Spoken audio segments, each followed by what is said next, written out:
Am I the a-hole for clarifying via social media post that my wife's baby was the product of her illicit affairs? My male 49 wife Cynthia, female 45, got pregnant against my will after we had discussed and agreed not having any more kids. We already have female 18, male 13, male 8, and male 4, and I was scheduled for a vasectomy. She claimed she was on a pill, but I was using rubbers because I wanted to make sure nothing happened.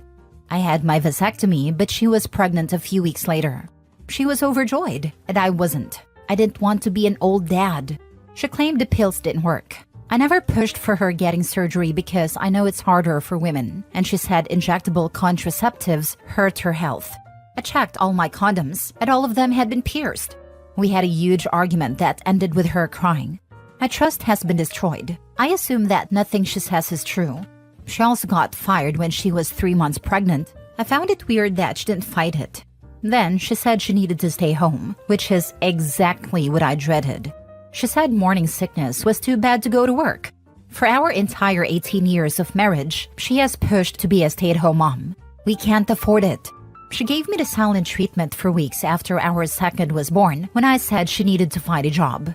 I never heard the end of it, as she calls it, when I made her leave our baby and sent her to get a job, like I had ripped her away from our kid.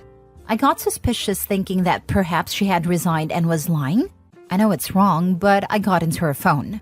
Long story short, she had a workplace affair, and she and her affair partner both got canned. She slept with him during her training out of state, and eventually scheduled every assignment out of town to cheat with him. He is in his late 50s, married.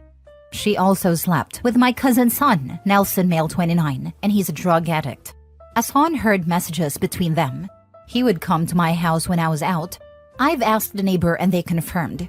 My neighbor said Nelson would show up sometimes 2 days in a row when I was out.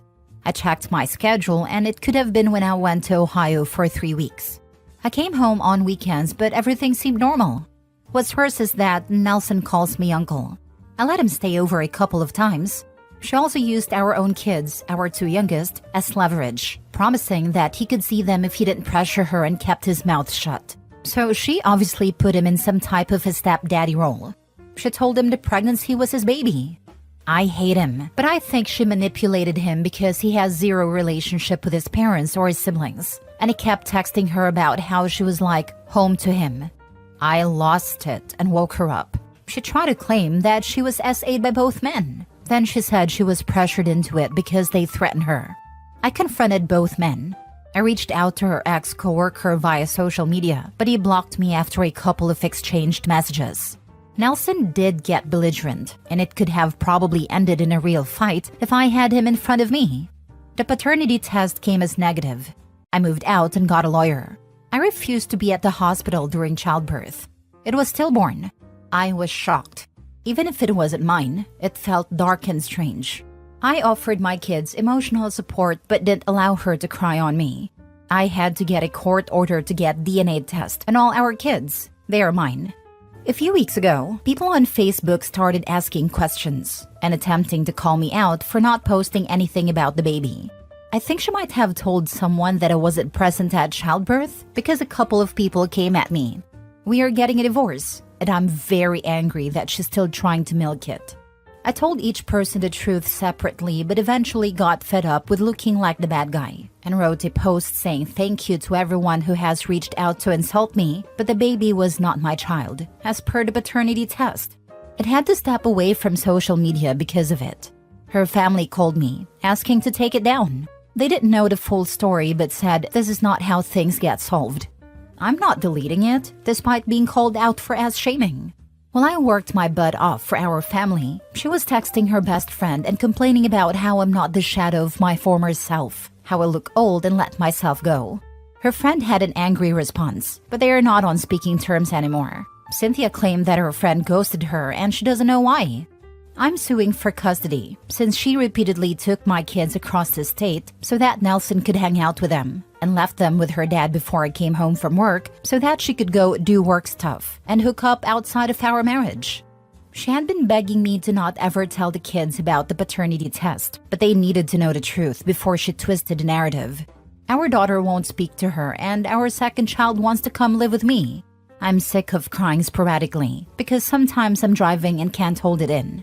I can't even watch adult vids because she and her affair partners come to mind. I had a family, and despite everything, I was proud and happy, and she took it away.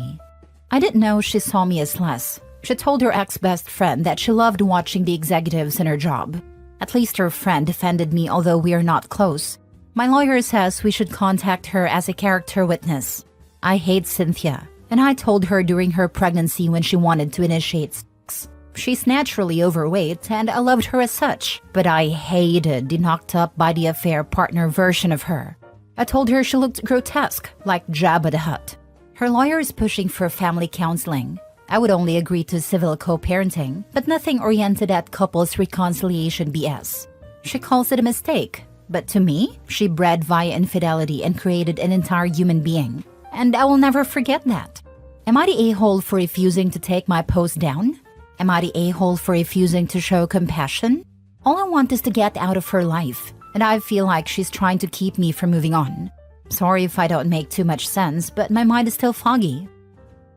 Now for the top comments. She is gaslighting you so bad. It is really sad and extremely frustrating. I would be very angry too. OP's social media post was a justifiable response to public scrutiny. Not a-hole. So long as she is spinning a false narrative, you should feel free to defend your own reputation. To anyone demanding you take that down, ask to have her post the truth instead, and you will no longer need to defend yourself. It also seems like there are many affair partners, and you have been holding back damning details you could describe. She betrayed you, and a life and family you both built. And what was with the holes in the rubbers? Was she trying to look like a freak for getting pregnant with you behind your back to disguise the fact one of her affair partners already got her pregnant? Yes, this same thing happened to my partner with his ex-wife. She was already pregnant with her affair partner, was fully aware of that. She was not sleeping with her husband at all. Then suddenly she wanted to try for a baby. They did it at a handful of times and stopped again once she became pregnant so quickly. He didn't find out until the child was 10, and bio dad went for custody. OP's ex probably intentionally poked holes in his condoms after realizing she was pregnant, so that she'd be able to hopefully have him believe the child was his, despite looking like a psycho condom saboteur. I know the type. A woman like this will do insane things just to avoid admitting she did something wrong. In my partner's case, she actually told the affair partner that their child was stillborn, after filling his head with fantasies with the family together, just to avoid him when she decided to stay with her husband, who was unaware and thought the baby was his own. Affair partner found out via social media a few months later that the baby existed. Then she tried to claim she had adopted the baby following her stillbirth. Like, it sounds fake, but after knowing everything my partner's ex did, I entirely believe OP's wife is the same. Women can be psychopaths too, and it's terrifying because they can fly under the radar for decades. Our culture seems hell-bent on blaming everything on dads. Oftentimes, it's the mothers who make it impossible for the dads to stick around, and only recently have courts started paying attention. Before that, moms were pretty much legal saints and got custody, unless they got caught hurting a child or with a needle in their arm. Next story. My wife did not have sex with me for years when I was depressed. Am I the a-hole for considering leaving her now that I am back to normal? My wife, 34 female, and I, 34 male, have been married for 9 years, together for 14, and we have 2 children. Long story short, prior to this year, I was depressed. This period lasted for almost 3 years and was a culmination of various things. My best friend dying, work stress, life in general. During this time period, I did not have sex with my wife even once. My libido had drastically decreased, but whenever I did initiate, my wife said she wasn't in the mood and wasn't feeling attracted to me. That really hurt me and was also probably another of the causes of my depression. However, starting this year, I made a resolution to improve my life outlook whatever necessary, and at least fake it till I make it. I started going out more, going back to the gym again. I was a gym addict before I was depressed and had a more positive outlook in life. It's been almost 9 months now, and I can say I'm the fittest I've ever been, because I really slog it out at the gym and take out all my frustrations there. I am also generally much happier and have a very active life. My intimate life has also drastically improved, and we have it frequently.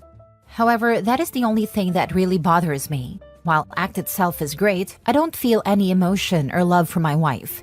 I still feel very hurt that my wife rejected me for years and told me many times that she was not attracted to me. Would I be the a-hole for considering leaving her now that I have my life in order? I don't think my wife stuck with me at my lowest, and that has severely impacted my love for her. Your wife stayed with you during the 3 years you were depressed. Maybe you don't see the whole picture, and it was tough for her to manage the household while you needed time. Maybe she was just exhausted by taking care of you. Talk to her before making any decisions. She probably was tired. Living with a depressed person can feel like slogging through wet cement. You should talk to her honestly, explain your side, and see what she says. If it's something you both can't see on, mention a marriage counselor to help. Depression just doesn't go away long term. It stays with you for a long time. You should also think about how your 3 years of depression affected your wife. This did not occur in a vacuum. It had to have been very difficult for her too, which may have affected her libido too. After I came out of a very bad 3-year depression, my husband and I had a very honest talk about the lack of sex, and he admitted that it was hard to feel a desire for sex with me while he was my caretaker. Of course, I felt hurt, but the way he explained it, I understood where he was coming from. And he didn't tell me any of this while I was sick, and he was still as affectionate as ever that whole time. That line between caretaker and partner got really blurry and uncomfortable for him. He didn't love me any less. He didn't make me feel guilty. He never even considered leaving. But chronic illness affects your partner too. Last story. Am I the a-hole? Ex-wife called the cops on me after I saved our son from her mistake. I am divorced and I want to make sure I am not being unreasonable against my ex-wife, but I am feeling pretty worried about my kid's health. We have a 5-year-old type 1 diabetic who was diagnosed on his first birthday, so we've been at this for 4 years. We got the Omnipod system this year and we all went through the training. Insulin pump. I woke up on Monday morning to texts from his mom saying his blood was 425 to 525 plus. 85 is normal. From 11 p.m. through the night. It was currently 6 a.m. and his blood sugar was still too high. She was saying he may need to go to the hospital. She says, maybe change his pump. Maybe he needs a new one. This means change it in an hour and a half when he gets to my home. My first thought is pump issue as well. I told her, the doctors say to take his pump off, give him insulin from the pen, then put a new pod on when he comes down. This is mandatory basic understanding to use this system for our son. Her reply, the doctor said to do that if the pump doesn't work. What doctor told you that? I explained to her that the doctor recommended this at the last endocrinologist appointment I had with him. Her reply, you can try what you want at your house. If he's not down by noon, you'll need to take him in, or I will. I am frustrated by this response. His blood sugar has been high for 7 hours at this point. By the time she drops him off with me at 7:30 a.m., it will have been 8.5 hours with blood sugar over 400. She has clearly communicated she is at a loss and is questioning hospitalization. Why would she be okay with waiting until noon? That will be 13 hours with blood sugar over 400 and serious risk/certainty of DKA. His blood turns to acid. I reply, if you bring him to me ASAP, I'll get his blood down quick. If you think he needs a new pump, you should not wait on that, especially if you think he's close to hospital level. You need to provide me with all the troubleshooting steps you've already attempted. Her reply, I don't think there is anything wrong with the pump. I don't think you realize how high his blood sugar is. This is much worse than normal. If this happens at your house a lot, then there is a serious problem. Troubleshooting steps? This is our son, not a robot. Try to care for him just like I have done all night. If he is not better by noon, we will take him in. Hospitals help, not harm. To her, I do not think there is anything wrong with the pump. I remind her of the text she sent where she says, maybe change his pump. Maybe he needs a new one. I ignore the rest of her jabs as I am worried about my son and feel helpless to help him when I know what to do and she isn't following the training. I simply reply, tell me what steps you've taken throughout the night. Did you bolus for phantom carbs? If so, to what degree? Did you test for ketones? She replies that she did not test for ketones and asks me to do that on my time with him. She explains that she was tricking the pod to give double doses all night. And she tells me that she just removed a pod and immediately gave long-acting insulin. That is not the insulin he needs. He needs short-acting insulin. I ask, what time did you give long-acting insulin? I'll need to know for putting the pod on the next day. What was the dose of insulin from the pen you gave at that time? What was his blood sugar at that time? When did you notice he was first high? The Dexcom Follow app doesn't show me the exact time. What was his diet yesterday? What did he specifically eat before bed? She responds, calm down. If this is too much for you, I'll take the whole day off and take care of him myself if you prefer. I reply, I am the definition of calm. You're not providing the right details. Very long story short, she answers none of my questions. I get him and he was never given a shot from the pen. I check his blood manually, give him the correction dosage from the pen, and call the endo team, and he was perfectly healthy within 2 hours. His mom got seemingly defensive that he was healthy so quick with me, and demands I take him to the hospital even though he is now healthy. His endo says not to, that he is fine and only has trace ketones so no risk of DKA, but to monitor him. His mom called the cops on me. The cops say he is fine. She calls the fire department, they show up and say he is fine. I take him to the emergency room anyways at her request. He spends 3 hours just getting tests and fluids, and they release him showing he was fine all along. So check me. I provided the exact quotes from my phone. Am I being a jerk? Does it seem like I was freaking out? I am very worried about my son for future situations with this woman, who seems to exude pride and ignorance at the expense of my son. The hospital sent us a behavior contract saying that if these outbursts continue, they can dismiss my son as a patient. I just want to check myself and see if I'm a part of the problem, because I might need to go back to court with her and fight for medical decision-making to protect my son in the future. But if I am part of the problem, then I need to check my attitude first. She called the cops on you for what reason exactly? Because it sounds like she didn't take him to the hospital when she should have if there was actually an issue. You need to get CPS involved or go to the judge, because she's either going to kill your son or she's gonna get him in trouble with his doctors because she overreacts to things. It's incredible how she managed to completely underreact to a dire situation and overreact to someone essentially being better than her at something. This woman is a danger to her child. I can see why she's an ex, but I have a feeling this isn't even the reason. As you say, OP, she exudes pride and ignorance at the expense of your son, not a-hole. Not a-hole. Get everything in there in writing. And talk to your lawyer about getting full custody of your child in the longer run. A person over 400 should have been with urgent care or something immediately, not waiting 7 to 13 hours plus, and her general incompetence with a 5-year-old scares me. This is a 5-year-old, and she's going to unalive your child. I've spent the rest of my week getting the records from the hospital, conferring with my lawyer, and I'll have to grab the police reports. Good, because holy crap, she seriously could have unalived him. That's horrifying.